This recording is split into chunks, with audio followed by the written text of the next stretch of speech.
I'm Percy Dove Tonsils. It's said that the vast flood ended on this date back in 2348 BC, finally allowing Noah and his family to leave the ark. Pity the low-income family member who was the first to suggest they go to the zoo. On this date in 1776, British troops captured Fort Washington during the American Revolution. I'm no American historian, but Fort was George's brother. On this date in 1864, Union General William T. Sherman began his march to the sea through Georgia during the Civil War. He never explained why he chose the Key of C to march to. In 1885, Canadian rebel Louis Riel was executed for high treason. But, of course, being in Canada in the most excellent way possible. On this date in 1901, 3 race cars broke the 60 miles per hour barrier in the same race at Brooklyn's Ocean Parkway.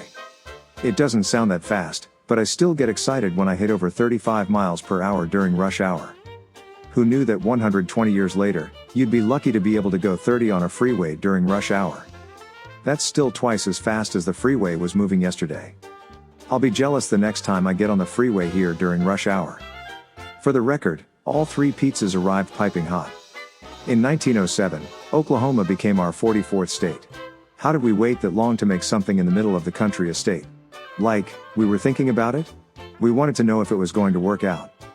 On this date in 1914, the 12 Federal Reserve Banks opened. One for each day of Christmas. 1926 Ohio State University honored Maureen Ormsby, an award-winning purebred Holstein cow, as their homecoming queen. The homecoming king walked proudly beside her after learning not to walk directly behind her. It was a very lonely fall for a lot of people on campus. She was much nicer than the pig the previous year. Of course, the big question, where the hell do you pin on the corsage? On this date in 1955, a speedboat exceeded 200 miles per hour for the first time. While an incredible achievement, I feel bad for the guy who was water skiing behind the ship.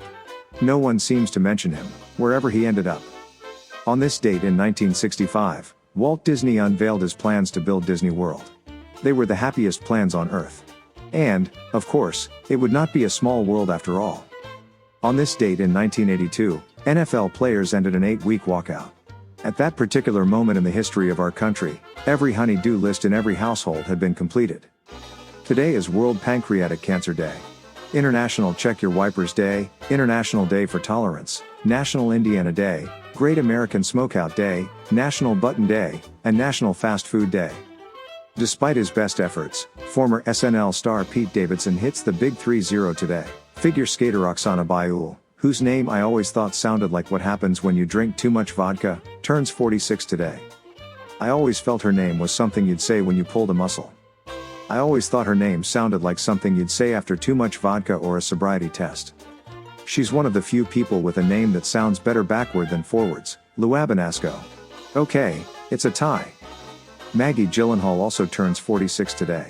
You've seen her in many movies, Mona Lisa Smile, The Dark Knight, but she remains best known as Jake's older sister.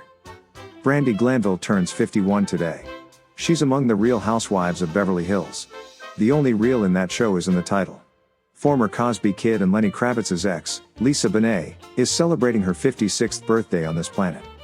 According to the Forensics Lab, Marg Helgenberger, formerly of CSI, is 65.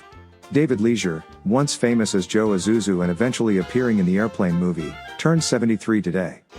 And finally, it's funny how these college kids act like experts on the Middle East, yet when you ask them where Jordan is, they say he retired.